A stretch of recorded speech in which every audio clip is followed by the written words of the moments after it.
আসসালামু আলাইকুম। ঘূর্ণিঝড় রোমালের তাণ্ডব চলছে উপকূল এলাকায়।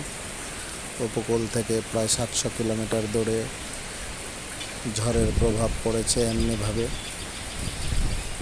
উপকূলবাসী যিনারা ঘূর্ণিঝড় রোমালের প্রভাবে ক্ষতিগ্রস্ত হয়েছেন, তাদের প্রতি বাংলাদেশ প্রগতিশীল নির্মাণ শ্রমিক ফেডারেশনের পক্ষ থেকে জানাচ্ছি গভীর সমবেদনা।